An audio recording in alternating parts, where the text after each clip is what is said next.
رحمت دو عالم صلی اللہ علیہ وآلہ وسلم کا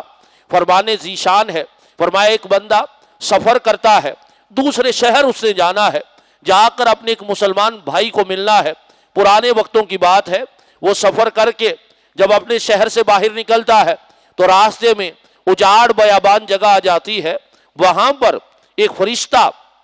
انسانی شکل میں آتا ہے اور آ کر پوچھتا ہے اینَ تُرِیدُ، تو کہاں کا ارادہ رکھتا ہے؟ وہ بندہ آگے سے کہتا ہے کہ میں نے فلان جگہ پر جانا ہے، وہاں پر میرا ایک مسلمان بھائی ہے جس سے میں فقط اللہ کی رضا کے لیے محبت کرتا ہوں اور اس سے ملنے کے لیے جا رہا ہوں۔ فرشتہ اس سے پوچھتا ہے کیا تو نے اس کے ساتھ کوئی کاروبار کیا ہے یا اس نے تجھ پر کوئی احسان کیا یا اس کے علاوہ کوئی اور وجہ ہے جس کی وجہ سے تو اس سے ملنے کے لیے جا رہا ہے؟ وہ کہتا ہے کہ فقط اللہ کی رضا کے لیے میں اس سے محبت کرتا ہوں اور اس سے ملاقات کرنے کے لیے جا رہا ہوں۔ وہ فرشتہ کہتا ہے تمہیں مبارک ہو، میں انسانی شکل میں فرشتہ آیا ہوں اور تمہیں میں یہ مبارکباد دینا چاہتا ہوں کہ تم اس سے اللہ کی رضا کے لیے محبت کرتے ہو، وہ تم سے اللہ کی رضا کے لیے محبت کرتا ہے۔ رب تعالیٰ نے اس وجہ سے تم دونوں کو اپنے بخشے ہوئے بندوں میں شامل فرما لیا ہے۔